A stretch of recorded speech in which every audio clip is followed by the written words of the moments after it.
চলো ঈদের দিনের সকালের সাজ দেখাতে দেখাতে তোমাদের সাথে কিছু কথা শেয়ার করি। আচ্ছা, তোমরা কি নজর বিশ্বাস করো? আমি তো করি। জানো, নজরের জন্য মানুষের খুব সুন্দর সুখের মুহূর্তটা এক নিমিষেই শেষ হয়ে যেতে পারে।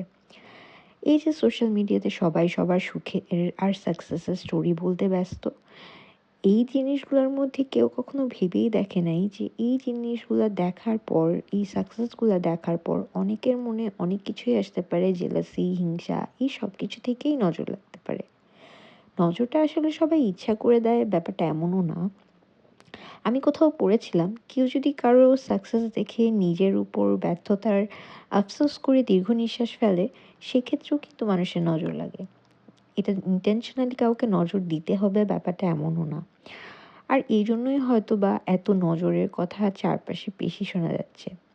সোশ্যাল মিডিয়াতে সবাই সবার সাকসেস, কে বাড়ি কিনলো, কে গাড়ি কিনলো, কে কত টাকা আর্ন করলো, এইগুলো দেখাতে গিয়ে ভুলেই যায় যে সামনের মানুষটা হয়তো এই জিনিসটাকে সুন্দরভাবে নাও নিতে পারে পারে, তার মনের মধ্যে হিংসা জাগতে পারে। আর এই হিংসা থেকে সে যে নজরটা দিচ্ছে, সেই নজরে তোমার খুশিটাই নষ্ট হয়ে যেতে পারে। আমি আগে ভাবতাম মানুষের কি এত সময় আছে যে আরেকজনকে নিয়ে ভাববে আর তাকে নজর দিবে বসে বসে। ভাই, বিশ্বাস করো, মানুষের অঢেল সময় আছে কাউকে নিয়ে নেগেটিভ চিন্তা করার, কাউকে নিয়ে নেগেটিভ টক্সিক চিন্তা করার, যেগুলো চিন্তা করে তার কোনো লাভই নাই, কিন্তু তারপরেও সে চিন্তা করবে। এখন এমন মানুষকে তো আর থামানো যাবে না যারা নিজে কিছু না করতে পেরে অন্যের হিংসায় জ্বলে পুড়ে ছারখার হয়ে অন্যকে নজর দিয়ে শেষ করে দিবে।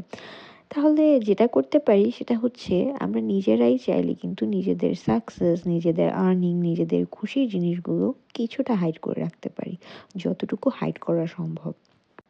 ইদানিং আমার কেন জানি এই ধরনের সফট লুকগুলোই বেশি ভালো লাগে, খুব গ্ল্যামারাস, গর্জিয়াস, এই ধরনের লুকগুলা খুব কম পছন্দ করি আমি।